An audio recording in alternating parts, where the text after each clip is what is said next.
ವಸ್ತುಗಳ ಸೇವನೆಯ ಕುರಿತಂತೆ ಜಾಗೃತಿಯನ್ನ ಮೂಡಿಸಲಾಗಿದೆ. ಹುಬ್ಬಳ್ಳಿಯಲ್ಲಿ ಜನಜಾಗೃತಿ ಅಭಿಯಾನವನ್ನ ಮಾಡಲಾಗಿದ್ದು, ಉತ್ತರ ಕರ್ನಾಟಕ ಆಟೋ ಚಾಲಕರ ಸಂಘ, ಹುಬ್ಬಳ್ಳಿ ಧಾರವಾಡ ಪೊಲೀಸರಿಂದ ಜಾಥಾ ಮಾಡಲಾಗಿದೆ.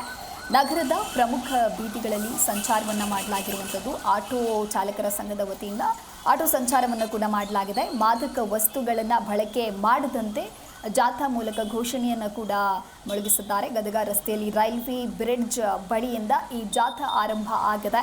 ಮಾದಕ ವಸ್ತುಗಳ ಸೇವನೆಯಿಂದ ಆಗುವಂತಹ ದುಷ್ಪರಿಣಾಮಗಳು ಏನು ಅನ್ನೋದರ ಕುರಿತಂತೆ ಈ ಜಾಥಾದಲ್ಲಿ ಘೋಷಣೆಯನ್ನು ಮಾಡಲಾಗಿದೆ.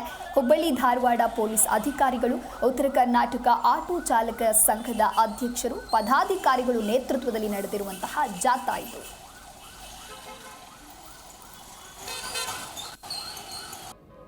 ಇಡೀ ದೇಶದಾದ್ಯಂತ ಮಾದಕ ವಸ್ತು ಅಂದರೆ ಅಫೀಮ್ ಇರ್ಬೋದು, ಸಿಗರೇಟ್ ಇರ್ಬೋದು, ಗಾಂಜಾ ಇರ್ಬೋದು, ಶೆರೆ ಇರ್ಬೋದು, ಇವತ್ತು ಹಲವಾರು ಗುಟ್ಕಾ ಇರ್ಬೋದು, ಹಲವಾರು ಈ ಮಾದಕ ವಸ್ತು ಸೇವನೆಯಿಂದ ಇಡೀ ಯುವಕರು ಇವತ್ತಿಗೆ ಬಲಿಯಾಗ್ತಿದ್ದಾರೆ.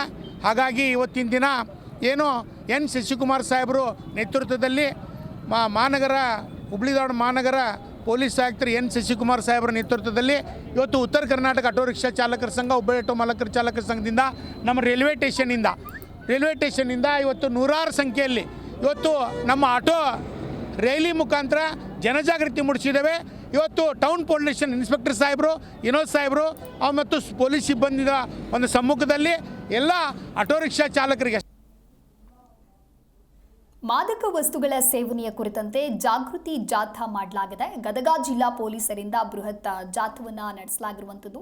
ನಗರದ ಪ್ರಮುಖ ಬೀದಿಗಳಲ್ಲಿ ಸಂಚಾರ ಮಾಡಲಾಗಿದೆ. ಅಂದರೆ ಮಾದಕ ವಸ್ತುಗಳ ಬಳಕೆಯನ್ನ ಮಾಡದಂತೆ ಇಲ್ಲಿ ಘೋಷಣೆಯನ್ನ ಮಾಡಲಾಗಿದೆ. ಗಾಂಧಿ ಸರ್ಕಲ್ನಲ್ಲಿ ಮಾನವ ಸರಪಳಿ ನಿರ್ಮಿಸಿ ಜಾಗೃತಿಯನ್ನ ಮೂಡಿಸಲಾಗಿದೆ. ಮಾದಕ ವಸ್ತುಗಳ ಸೇವನೆಯಿಂದ ಆಗುವಂತಹ ದುಷ್ಪರಿಣಾಮಗಳು ಏನು ಅನ್ನೋದರ ಕುರಿತಂತೆ ಜಾಗೃತಿ ಮೂಡಿಸುವಂತಹ ಜಾಥಾ ಇದು. ಗದಗ ಜಿಲ್ಲಾ ಪೊಲೀಸ್ ಹಾಗೂ ಅಧಿಕಾರಿಗಳು ಕೂಡ ಈ ಒಂದು ಜಾಥಾ ಕಾರ್ಯಕ್ರಮದಲ್ಲಿ ಭಾಗಿಯಾಗಿದ್ದರು.